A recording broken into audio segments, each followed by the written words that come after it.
A veure, hòstia, no m'havia assegut aquí encara avui. Un moment, Un moment, que he de revisar angles, que avui d'estar ben estiradeta i ben guapa. A veure. Anem les dues tan guapes avui. Estem guapíssimes. Ho tenim, això? Per un moment, jo diria que ho tenim.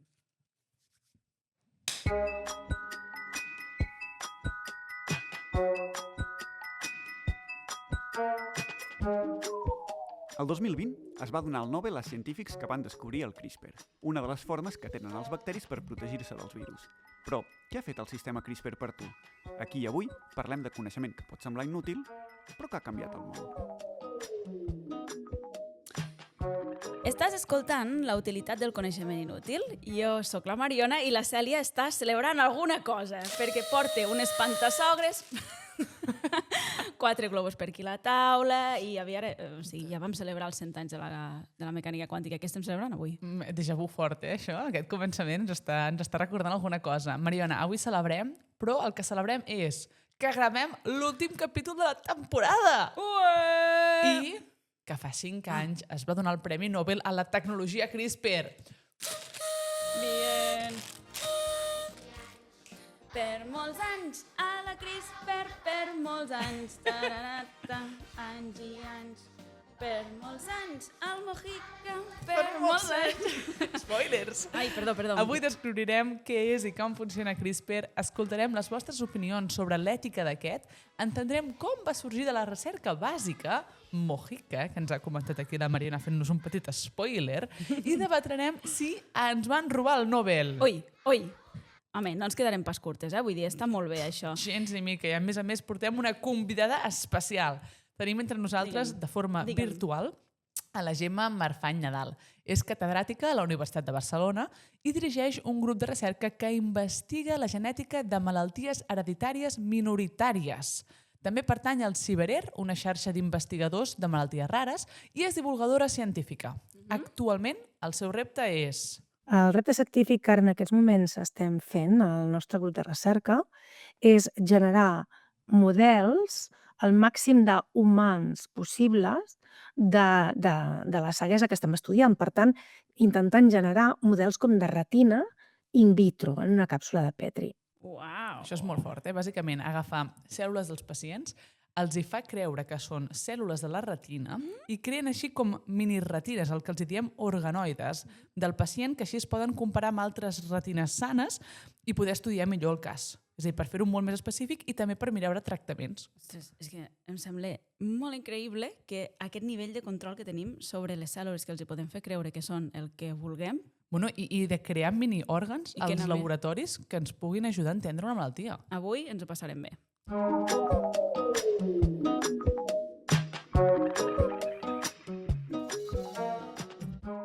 Posem-nos en context. Fem un repàs ràpid de la biologia. Tot el que parlarem avui passa dins de les cèl·lules del nostre cos, en el nostre genoma.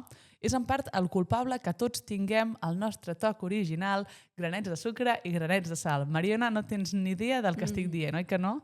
Però ni idea. No passa res. O sigui, que és una referència que hauria de pillar, però com que sóc vella, m'estàs dient vella, no? No, t'estic dient... No és ni la meva generació, això és una generació una mica més baixa, però no passa res. Bueno, no tinc tu ets més de tomàtic. Sí, molt. Ara has pillat. Ara m'ha fet il·lusió, això. El tomàtic és... Bueno, és... La teva vida. Una tomata que et respon preguntes és difícil de superar, això. I a més vas vestida de tomata avui, per tant... La gent no ho està veient, la gent bueno, és igual, vaig de color roig. Vaig de color roig dimoni. Però, o sigui, no tinc ni idea del que acabes de dir, però el que sí que sé és coses de biologia, perquè jo vaig fer biologia al batxillerat, estava molt atenta a classe i treia molt bones notes. Toma ja. Molt bones notes, millor que física, mira què et dic. El que sí que sé és que el genoma és el nostre ADN. És aquesta famosa molècula que tothom té al cap en forma d'hèlix i que està feta de molècules especials, que són els nucleòtids. N'hi ha de 4 tipus i les combinacions d'aquests 4 tipus codifiquen informació per fabricar proteïnes que fan que puguem viure i que siguem únics. Per exemple, que tinga el color d'ulls tan bonic que tinc, no?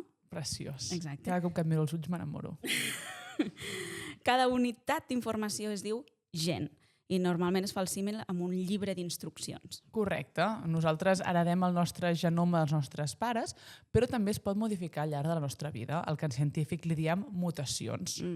Poseu-vos crema solar perquè la llum del sol és un mutagènic de primera categoria. Mutagènic vol dir causant de mutacions i malauradament la vida real, les mutacions no sempre et converteixen en un X-Men. No, malauradament no. Ens porten més a l'àmbit de les malalties. Nosaltres podem canviar les lletres al nostre genoma per tal de fer-nos superherois en els mons de la ciència-ficció. Però potser sense anar tan lluny, en el nostre dia a dia, podem curar malalties genètiques? Podem canviar malalties que portem escrits als nostres gens? Fem un triple mortal. Vinga. Podem canviar l'ADN perquè ens ajudi a lluitar contra el canvi climàtic? Aquí és on entra el tema d'avui. CRISPR, un mètode per editar l'ADN.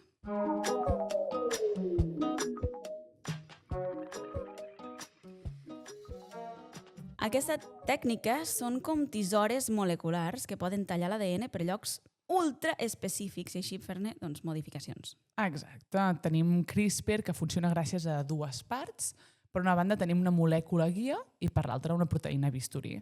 La guia és un tros d'ARN, que ARN és molt similar a l'ADN i ens serveix com... Saps quan estàs fent un document i dius crec que he escrit malament aquesta paraula, vaig a fer un control F o control B, depèn de control buscar, control find, depenent de com tinguis l'ordinador, i llavors escrius la paraula I la trobes. Doncs és exactament això. La paraula que tu escrius vindria a ser la molècula guia i la que tu trobes vindria a ser a dins de l'ADN. Vale. Llavors, un cop hem trobat la paraula, el que utilitzem és l'equivalent molecular a un bisturí, que és una proteïna que s'anomena Cas. I aquesta proteïna Cas tallarà l'ADN per on ens interessa. Exacte, la tècnica més coneguda i a la que tu fas referència és la CRISPR-Cas9, que utilitza la proteïna que es diu Cas9. Però cada vegada s'estan trobant i utilitzant altres proteïnes Cas, la Cas12, la Cas13... De fet, la Gemma ens va donar alguns exemples del que CRISPR et permet fer. Et permet fer un canvi d'un nucleòtid per un altre, el que se'n diu edició de bases. Després n'hi ha un altre que se'n diu prime editing, que en aquest cas fa de transcriptasa inversa. És una mica més complex, però bàsicament el que fas és el sistema CRISPR, el bisturí original, quan troba l'ADN, el destrueix i el destrueix tallant doble cadena. És a dir, l'ADN de doble cadena el talla de la baix. Clac, no? L'has tallat del tot i allà no es pot refer, en teoria. Però tu el que pots fer és només un petit tall. Allò l'estructura es manté, perquè és de doble cadena i només has tallat una, però a partir d'allí poden passar coses. I, per exemple, pots copiar i introduir una cosa que tu vulguis posar-hi allà perquè t'interessi introduir coses noves. Val? Per tant, el sistema CRISPR més complex et permet fer altres coses. Ens obre un món sencer de possibilitats del que podem fer. Depenent de la cas, doncs podem fer diferents modificacions. Editar el genoma, per això, no és quelcom que surti del no-res. Vale, no. Aquestes modificacions ja eren possibles anteriorment amb altres mètodes, però eren molt més complicats i molt més costosos. Per tant, el CRISPR el que ha fet ha sigut que, si no és per ànim de lucre, que llavors has de mirar per patents, si només és per recerca, és bueno, bonito i barato. És fantàstic. Bueno, bonito i barato. Ja tenim l'anunci fet per CRISPR. CRISPR, a efectes pràctics, ens permet editar el genoma, però quines aplicacions concretes se n'han fet? I quin debat ètic l'acompanya? Ètic, eh? Ètic, l'etiqueta de l'ètica. El debat ètic. No, de fet, jo la primera vegada que vaig sentir a parlar de CRISPR va ser el 2019 per un cas molt polèmic d'un científic que a Hong Kong va editar uns embrions humans perquè fossin resistents al virus de la sida. Te'n recordes d'aquest 2019? Quants anys tenies? Dolenta, que ets dolenta. Va ser un tema que va portar molta cua i va portar molt debat, perquè fins aleshores CRISPR lògicament es coneixia en molts àmbits, però com en l'àmbit general no se'n parlava tant. I llavors de sota va dir, ostres, que podem fer coses molt més avançades del que molta gent creu. N'hem de parlar. I va portar molt debat i va ser altament criticat, sobretot perquè va actuar sense garanties. Va actuar amb aquest científic una miqueta com de forma paral·lela, sense haver fet tots els estudis requerits prèviament per assegurar-se de l'eficàcia d'això i també de la seguretat. La informació està molt blindada perquè entrem en temes polítics, Xina i interessos polítics que sempre afecten la ciència, perquè la ciència al final no és... És una activitat humana que no s'escape de qualsevol cosa que hi ha a la societat. Exacte, correcte. I llavors no sabem exactament com estan aquestes bessones. De fet, van néixer dues bessones. Bueno, dues bessones. Un parell de bessones, dues noies, que sempre em lio amb aquestes coses. Però el que sí que sabem és que tenen un genoma com un mosaic. Hòstia, un mosaic, Sí, tipo Gaudí. són les nenes Gaudí. El que vol dir un mosaic, el que em refereixo en aquest sentit, és que diferents cèl·lules tenen diferents genomes. És a dir, ell va posar aquest canvi genètic quan només eren unes poques cèl·lules amb l'esperança de canviar-les totes. Que totes elles fossin resistents al virus de la sida. Però no se'n va sortir, segurament perquè no tenia la recerca prèvia necessària. No va fer la feina ben feta. Exacte. I llavors li van sortir quimeres. És a dir, aquestes noies no sabem ben bé si realment són resistents o no, però sí que sabem que algunes cèl·lules són d'una manera i d'altres d'una altra. Clar.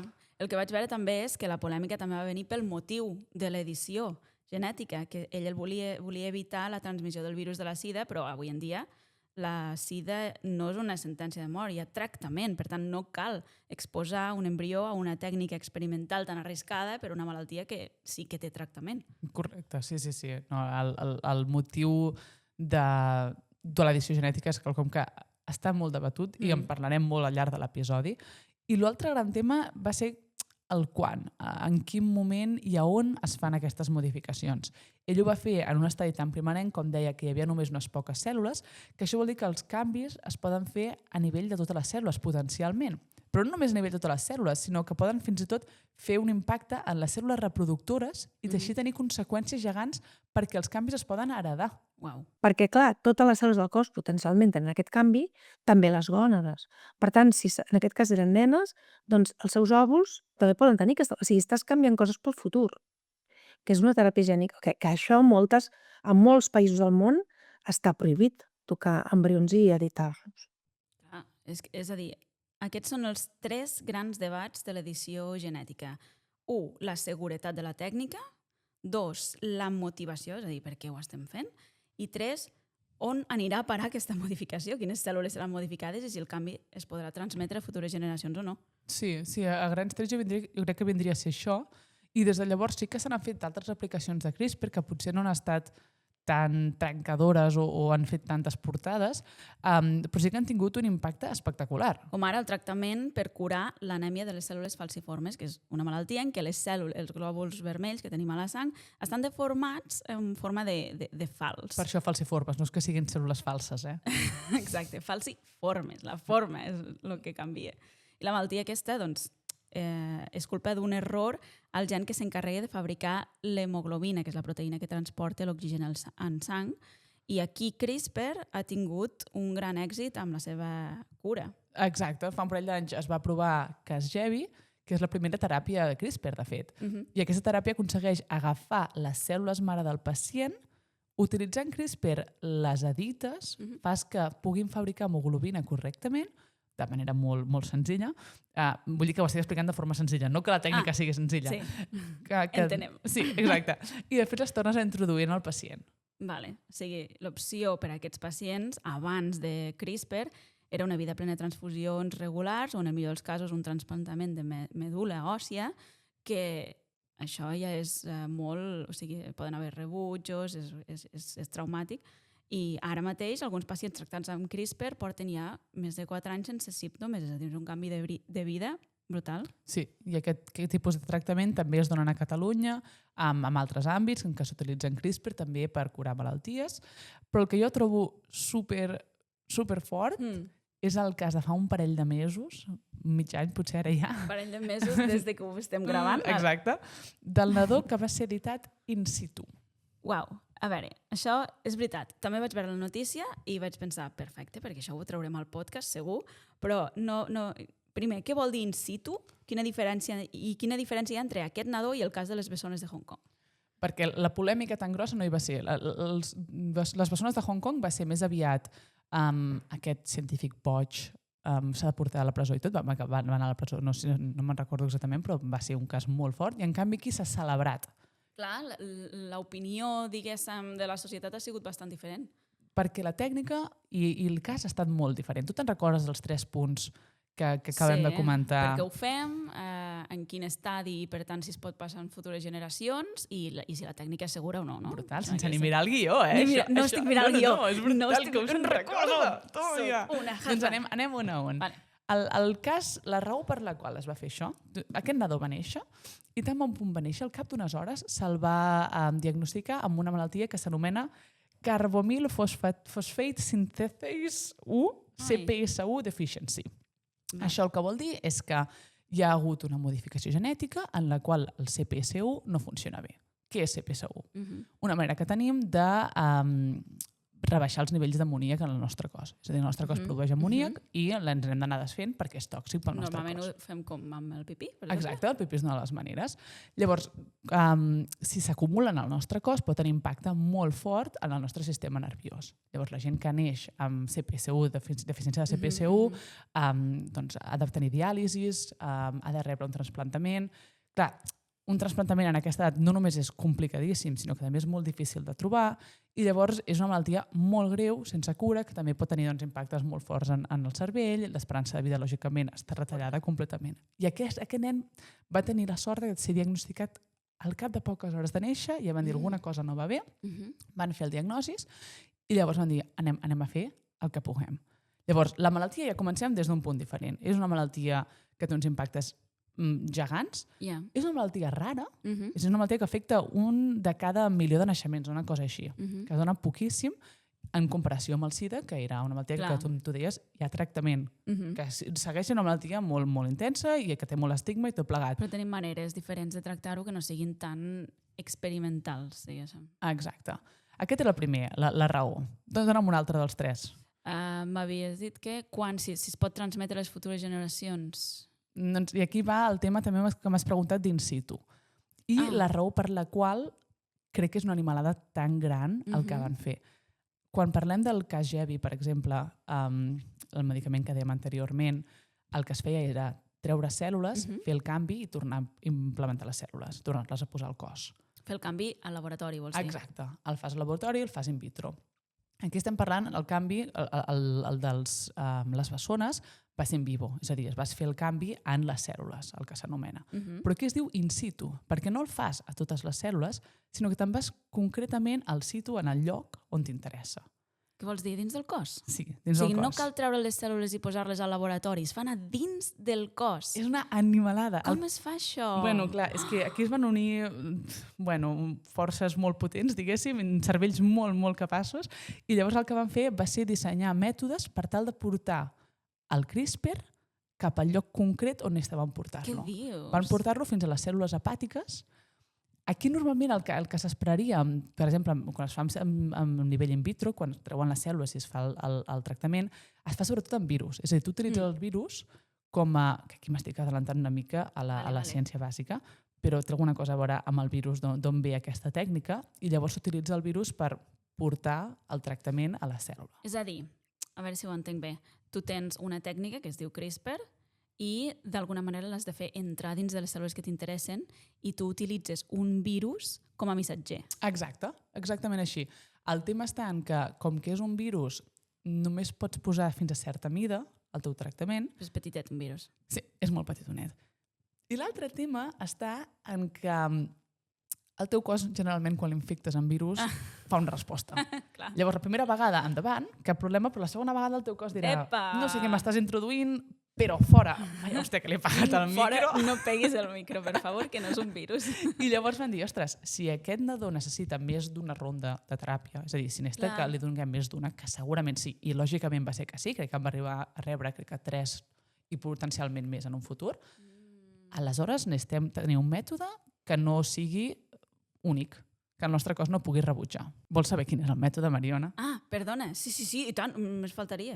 El que van fer és inventar uns liposomes, és a dir, com unes càpsules de greix, i a dins posaré el sistema de CRISPR. És a dir, no és un virus? No és un virus. D'acord. Utilitzen no el virus perquè hi hagi aquesta resposta immunològica i fan que aquests liposomes se'n vagin directament a les cèl·lules hepàtiques, entrin, deixin el CRISPR, CRISPR faci de les seves i llavors així estem editant només les cèl·lules que ens interessen. Ostres!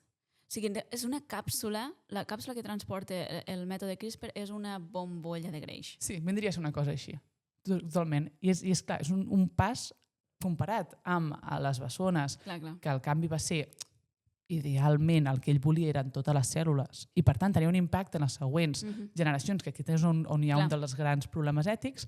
Aquí estem tenint un efecte concret només en les cèl·lules que ens interessen i ja està. És fantàstic la precisió que arriba la biologia en aquest àmbit, vull dir, en la medicina i tal, perquè per editar un gen d'unes cèl·lules molt concretes per tractar un problema molt concret. Molt concret. I això és...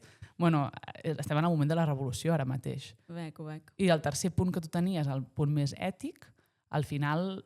més ètic, perdó, el de seguretat. Sí, exacte. En uns 6 mesos s'han fet experiments a tots els nivells, amb tots els models animals necessaris per assegurar-se que aquest tractament era específic, era segur i tenir-ho tot controlat. És molt fort. És una animalada, diria jo. Una animalada brutal. Però, a veure, aquesta transició...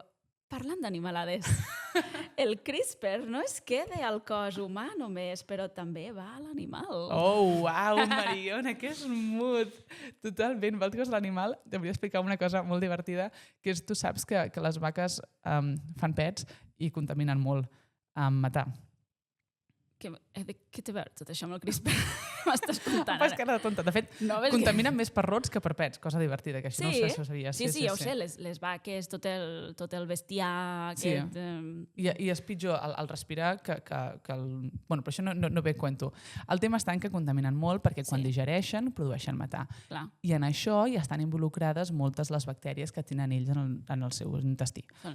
I el que ara s'està mirant és com modificar genèticament aquestes bactèries per tal que produeixin menys metà, ser més eficients en la digestió i, per tant, tenir vaques que puguin menjar, créixer més amb el mateix menjar i contaminar menys.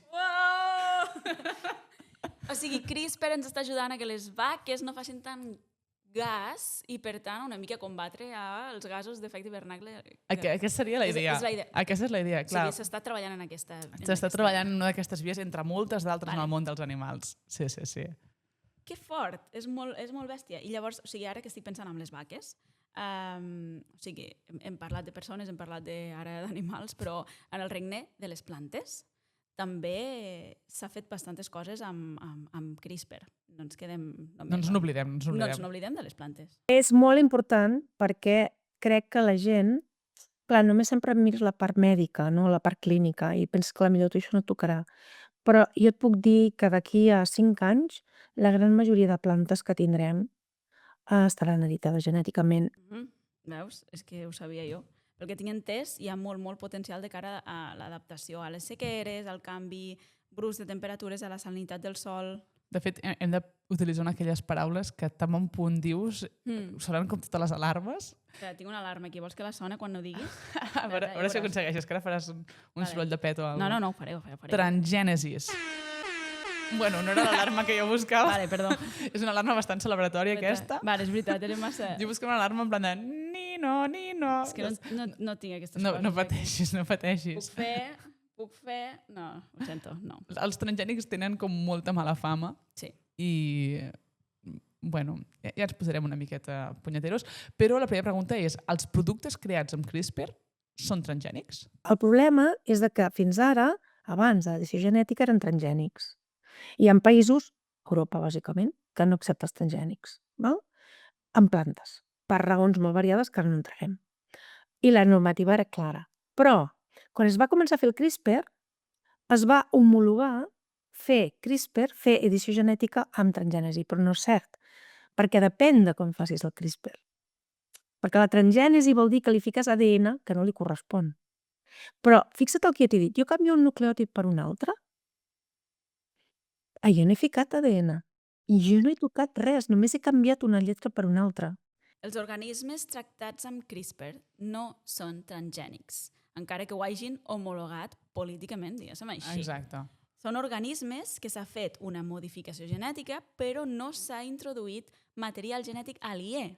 Llavors, jo crec que estaria bé definir molt bé què és cada cosa per entendre-nos i saber del que estem parlant. Transgènic és que té un ADN que no li correspon. L'organisme modificat genèticament vol dir que s'ha modificat genèticament de qualsevol manera. Tots els organismes que mengem tots, excepte que no siguin de la natura, pescat, el que sigui, estan modificats genèticament, perquè l'humà els ha modificat genèticament encara que sigui per creuament genètic. Vale? I el CRISPR és una altra eina de modificació genètica, però és indistingible d'una mutació natural. És que és això.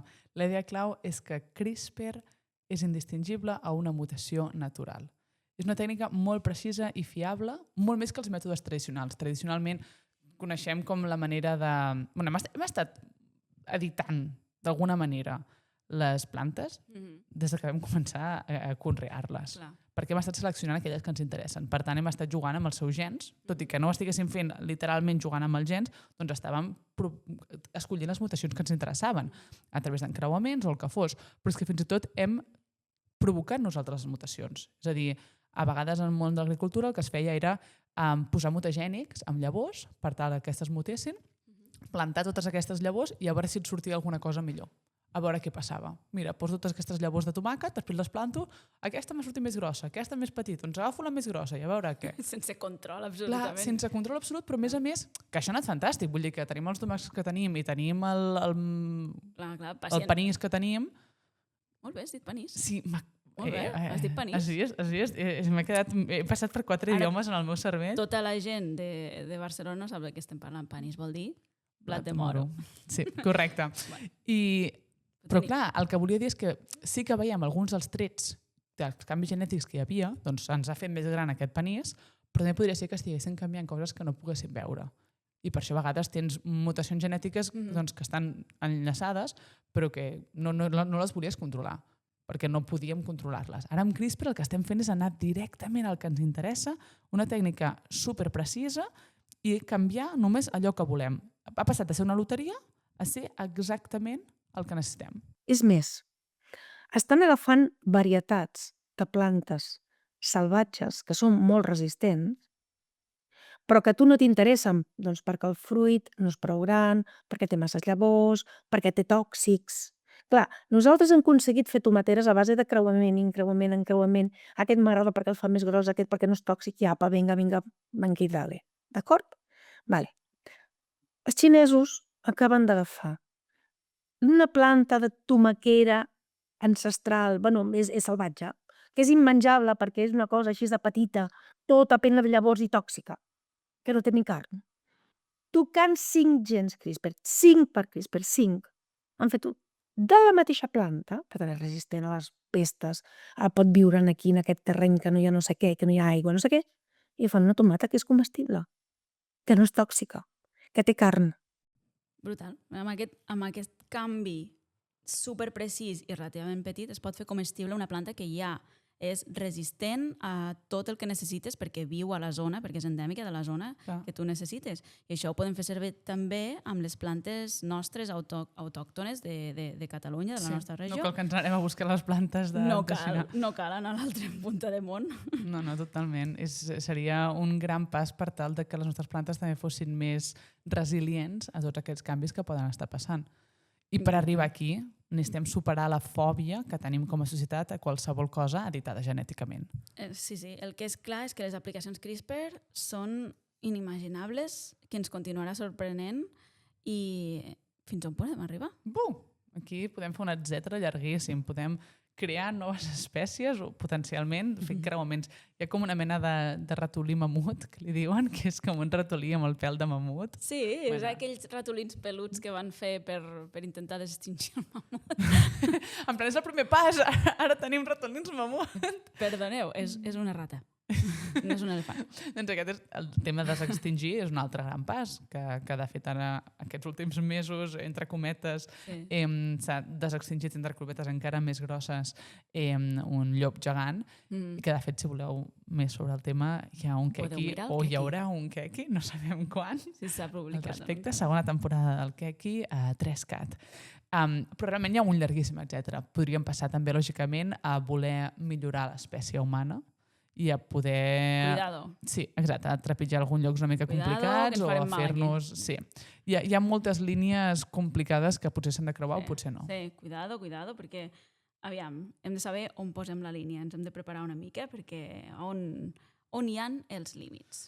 És una boníssima pregunta i jo no tinc ni idea perquè no soc bioètica, així que no puc donar-te una resposta. Però he fet el que tot bon zoomer fa, que és buscar la resposta per les xarxes. Clar que sí. Llavors vam Més preguntar... Exacte, superfiable. Tu dius, si jo no em crec a mi mateixa, vaig a preguntar-ho a un desconegut, a veure què em diu. Sí. I llavors vam preguntar per Instagram on creia la gent que hi havia fins on hauria d'arribar l'edició genètica. I vam donar 4 opcions. La primera, que no hauria de ser legal mai.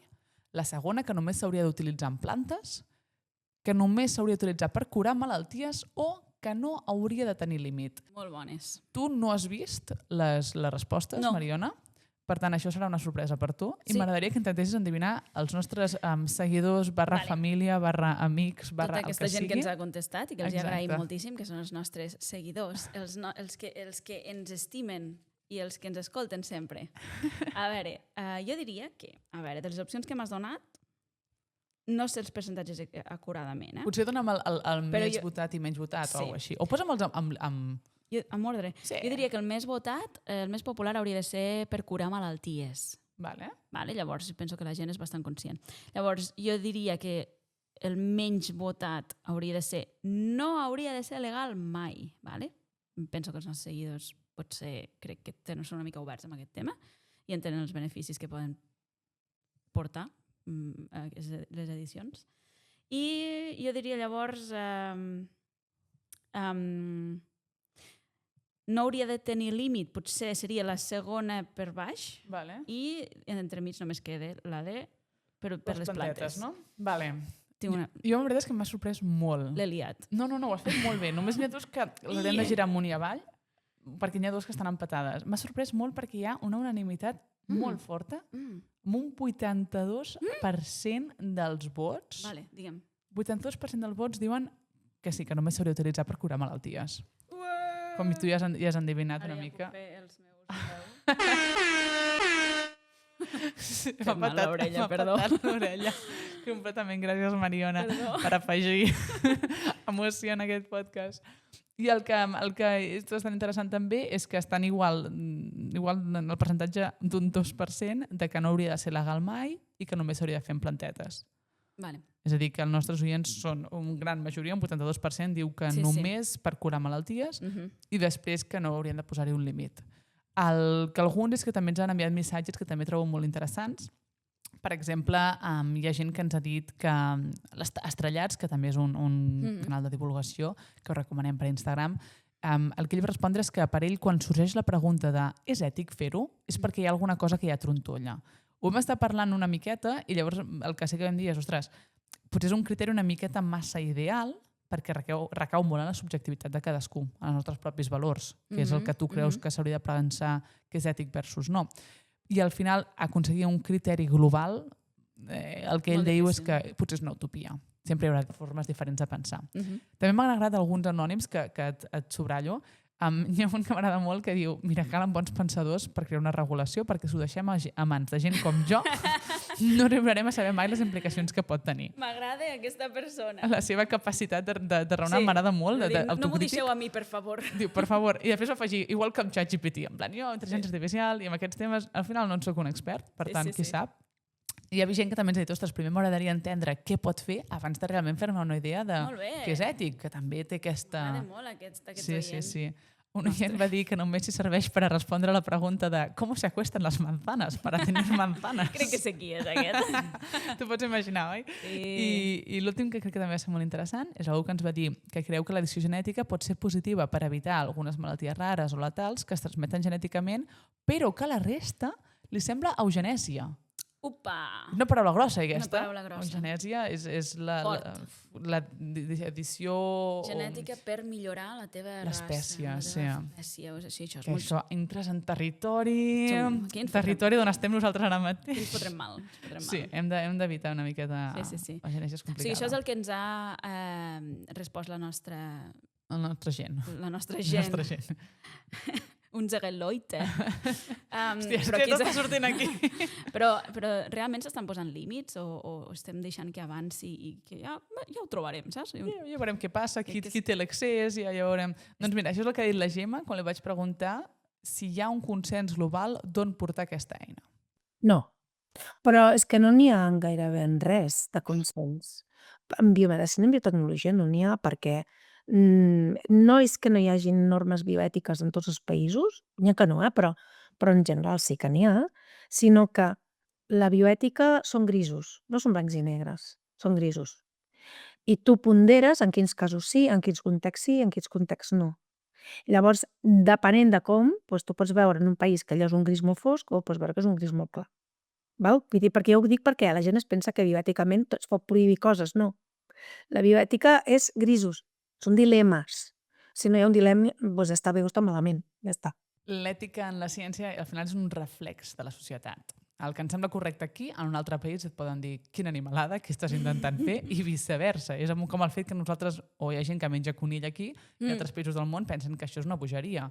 L'important és que la gent entengui les implicacions d'aquestes tècniques i tenir gent formada en el món de l'ètica per poder jutjar cada cas. Exacte, tenim filòsofs que ens poden ajudar en això. Els hauríem d'incloure totalment en aquest debat. Els pensadors, filòsofs, gent que està pensant sobre les ètiques. Totalment, que no recaigui en el món dels científics, que al final només perquè els científics coneguem la tècnica no vol dir que puguem tenir la capacitat d'entendre les seves implicacions i de poder-ho jutjar. Això és un tema que ha de caure a nivell de societat, però sobretot d'una societat formada. Exactament.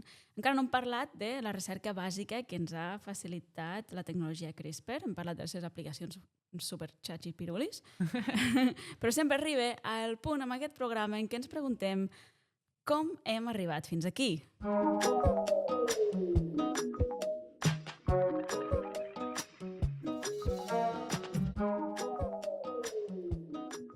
A vegades, no? Cal veure allò que altres no saben veure. Que bonic. A vegades cal veure allò que altres no saben veure. Totalment. Tot i que és molt complicat establir qui és el descobridor de CRISPR, perquè molta gent hi ha col·laborat, la ciència és col·laborativa i no és un sol individu fent-ho tot. El pare de CRISPR és Francesc Francis Mojica. És un microbiòleg, dels que hi havia molt a Espanya, quan no hi havia gaires diners per fer recerca, que intentes fer recerca d'allò que t'envolta, i la microbiologia, clar, els microorganismes estan per tot arreu.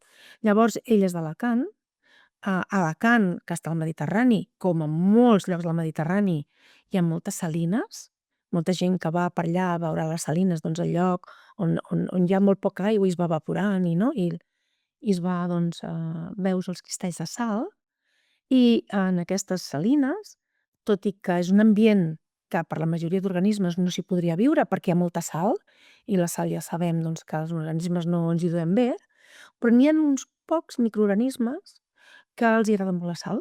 Dintre d'aquests microorganismes hi ha unes arqueobactèries, que són, per exemple, Halopherax mediterrani, que és el que ell treballava. Però després ha treballat amb moltes més coses. Jo només dic com va iniciar-se.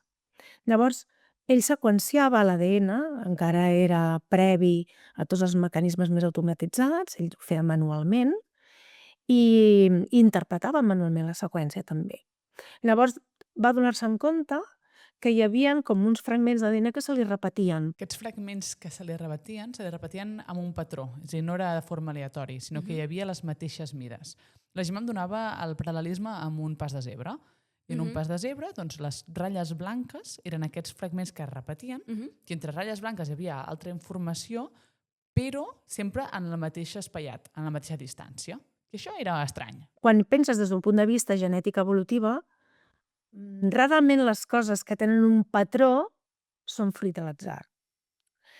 Però, bueno, clar, tu ho trobes i no saps què vol dir allò i no saps res.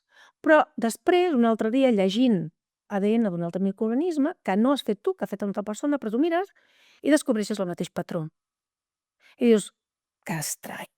I tornes a mirar altres microorganismes i trobes. És a dir, altra gent arreu del món fent altres microorganismes, bacteris, arqueobacteris, de tot.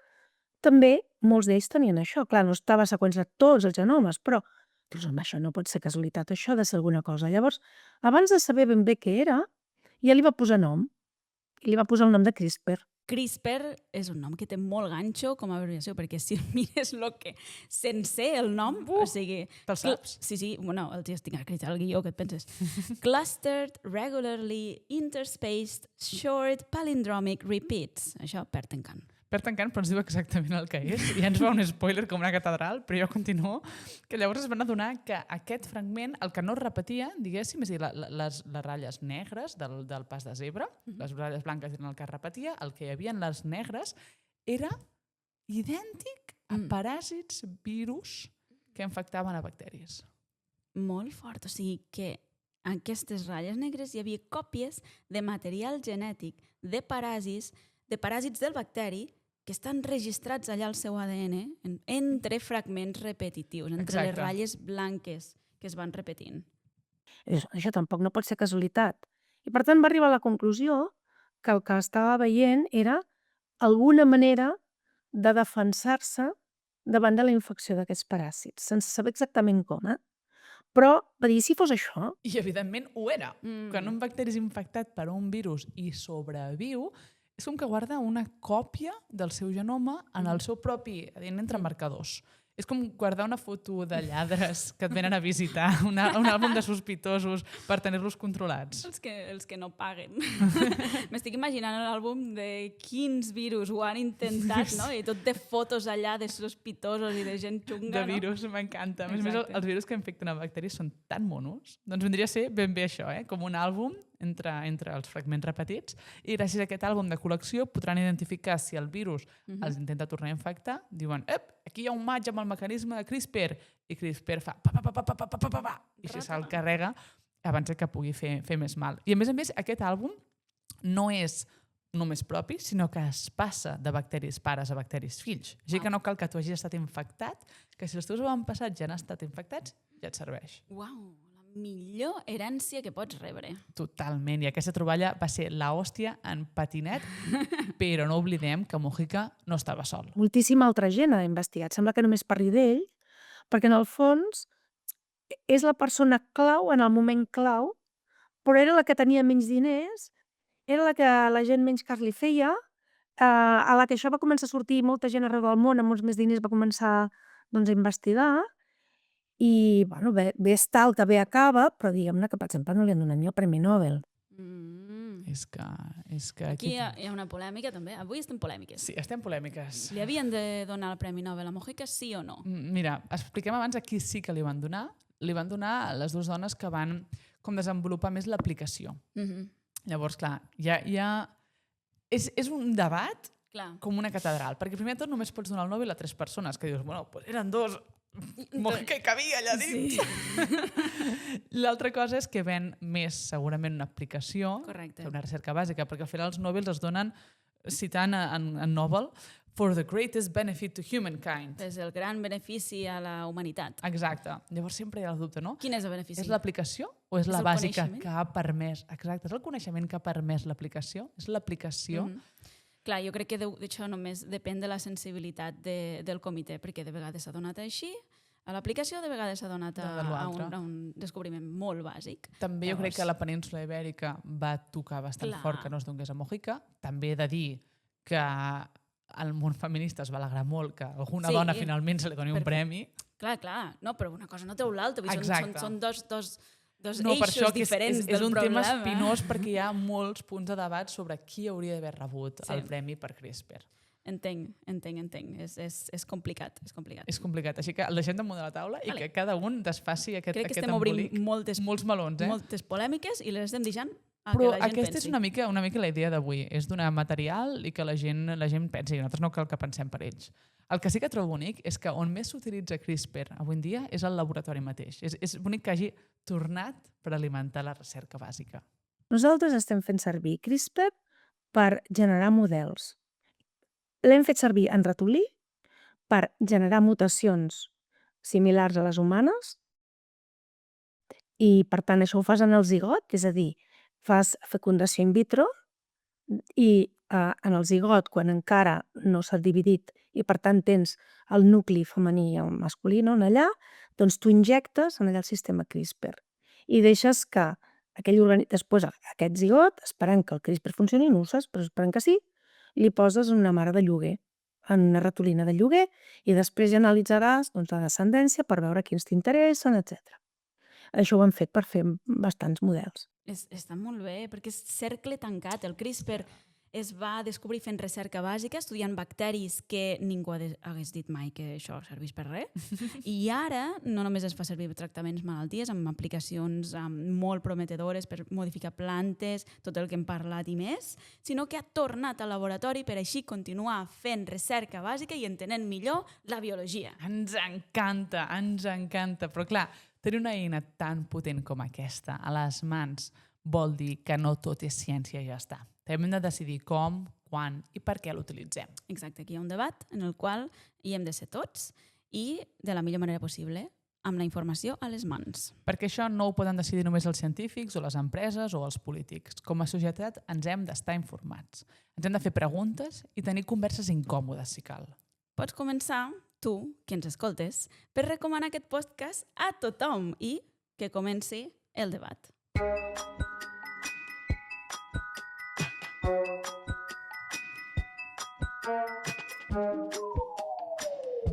Gràcies per escoltar La utilitat del coneixement inútil. No oblidis de seguir-nos a les xarxes @ladimoni_de_maxwell i @soctastoietes. I també a la plataforma @neurofregides, on trobareu molts més continguts i divulgadors científics. Aquest podcast ha estat possible gràcies al suport de la Fundació Catalana per la Recerca i la Innovació. Fins un altre capítol!